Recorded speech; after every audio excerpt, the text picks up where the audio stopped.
قیمت بلیت قطارها بر روسیه معلوم شد. از 1434 تا 2030 سومانی. روسیه 13 شهروندی در جستجو بوده را به اختیار تاجیکستان سپارید. نظامیان تاجیک در دانشگاه‌های ازبکستان تحصیل خواهند کرد. انفجارهای شدید در فرودگاه نظامی روسیه در کریم.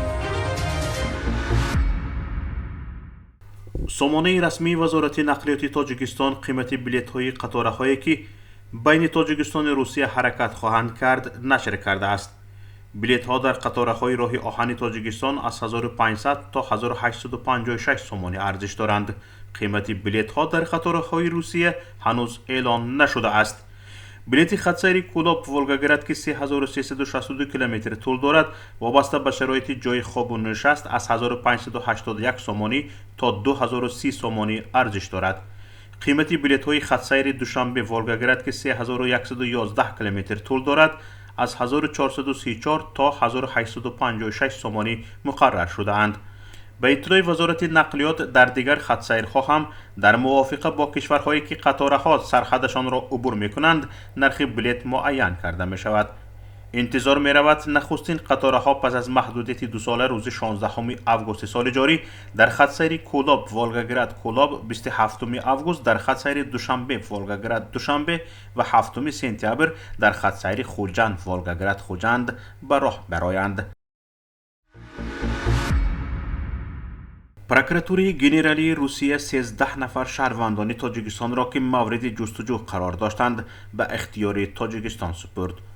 روز 9 آگوست پروکراتوری گنرالی روسیه خبر داد که همه این شخصان در دایره همکاری متقابله با مقامات حفظ حقوق دیگر کشورها در مبارزه با جنایتکاری استرداد شده اند. میان استرداد شدگان شخصان دست داشته در جنایت‌های قلابی در حجم نهایت کلان، فراری ها، غارتگران راهزنان و جانبداران دولت اسلامی حضور دارند. همچنین عده از اینها شخصانی هستند که برای حاضر نشدن به خدمت حربی به سبب‌های عذرناک مجرم دانسته شده استرداد آنها از مقامات روسیه به تاجیکستان طلب شده است. با رعایت چاره‌های ضروری امنیتی همه این 13 نفر به اختیار مقامات حفظ حقوق تاجیکستان سپارده شده اند. در پی سفر هیئت بلندپایه وزارت دفاع تاجیکستان با سفر رسمی به تاشکند، دیروز 9 آگوست در گفت و شنید هیئت‌ها قرارداد درباره راه‌اندازی تحصیل خدمتچیان حربی تاجیکستان در مکتب‌های عالی حربی ازبکستان به امضا رسید. بعداً هیئت تاجیکستان با فعالیت مرکز ملی اداره‌کنی مدافع ازبکستان شناس شدند. گفتنی است این روزها در مشقگاه ترمیز ازبکستان تمرین‌های مشترک نظامی ازبکستان و تاجیکستان تحت عنوان اتحاد 2022 جریان دارد. همچنین در این کشور بازی‌های 8 بین المللی نظامی ارمی 2022 برگزار خواهد شد. وزارت دفاع ازبکستان خبر داده است به مشقگاه فارش که در حوزه مرکزی حربی واقع است و جای برگزاری بازی‌ها گفته می شود، نمایندگان روسیه، ویتنام، بلاروس و تاجیکستان حاضر شده اند.